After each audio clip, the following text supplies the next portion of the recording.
حقا علی المتقین، یہ واجب ہے پرہیزگاروں پر. یعنی جب وصیت کرنا ضروری تھا تو اس وقت فرمایا گیا کہ وصیت کرنا کہ والدین کو کتنا حصہ دینا ہے، قریبی رشتہ داروں کو کتنا حصہ دینا ہے، یہ وصیت کرنا پرہیزگاروں پر لازم ہے. لیکن اب اگر کوئی وصیت نہ بھی کرے تو شرعی طور پر ہر ایک کا حصہ مقرر ہے.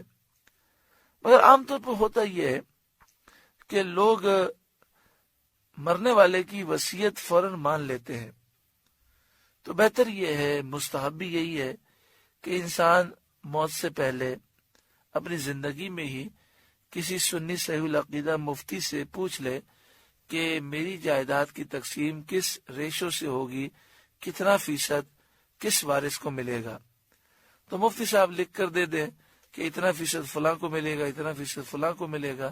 تو مرنے والا یہ وصیت کر کے جائے کہ شریعت کے مطابق میرے مال کی تقسیم ہو، میرے مرنے کے بعد اتنا حصہ فلاں کو ملے گا، اتنا حصہ اتنا فیصد شریعت کے مطابق فلاں کو ملے گا.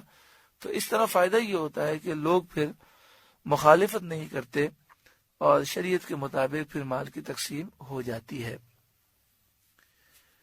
فَمَن بَدَّلَهُ بَعْدَ مَا سَمِعَهُ، جو کوئی وصیت کو سننے کے بعد بدل دے، فَإِنَّمَا إِثْمُهُ عَلَى الَّذِينَ يُبَدِّلُونَ، تو اس کا گناہ انہی بدلنے والوں پر ہے. جو بدلے گا وہ گناہگار ہوگا. کیونکہ اگر مرنے والا غلط وصیت کر کے جاتا ہے تو وہ انتہائی گناہگار ہے. لیکن اس نے تو صحیح وصیت کی، لیکن سننے والوں نے وصیت کو بدل دیا اور جائز کو ناجائز بنا دیا، تو گناہگار وہ ہوں گے. ان اللہ سمیع علیم، بے شک اللہ سننے والا جاننے والا ہے. غلط وصیت کرنا بڑا گناہ ہے. اس لیے چاہیے کہ انسان جب بھی وصیت کرنے لگے تو کسی صحیح العقیدہ سنی مفتی سے مشورہ ضرور کر لے، اور چاہیے کہ انسان اپنی وصیت تیار رکھے، کیونکہ زندگی موت کا کوئی بھروسہ نہیں. ترمذی شریف کتاب الوصایا، باب ما جاء فی الدرار فی الوصیہ، حضرت ابو ہریرہ رضی اللہ تعالیٰ عنہ بیان کرتے ہیں کہ نبی اکرم صلی اللہ علیہ وآلہ وسلم نے ارشاد فرمایا، ان الرجل لیعمل والمرأة بطاعت اللہ 60 سنة، بے شک کوئی مرد اور عورت 60 سال تک اللہ کی فرمانبرداری کرتے ہیں، اللہ کی فرمانبرداری میں زندگی گزارتے ہیں. ثم یحضرهم الموت، پھر ان کے پاس موت آ جاتی ہے، موت کا وقت آ جاتا ہے. فیضاران فی الوصیہ، پھر وہ دونوں ناجائز وصیت کر جاتے ہیں، وصیت میں کسی کو نقصان پہنچا دیتے ہیں. فیجب لہم النار، تو ان کے لیے جہنم واجب ہو جاتی ہے. یعنی یہ 60 برس تک اللہ کی عبادت کرنے والے غلط وصیت کرنے کی وجہ سے جہنمی ہو جاتے ہیں.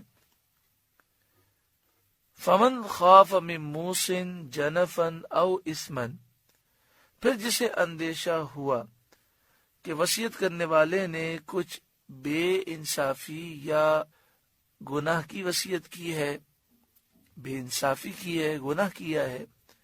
فاصلح بینہم، پھر اس نے ان کے درمیان صلح کرا دی. فلا اثم علیہ، تو اس پر کچھ گناہ نہیں.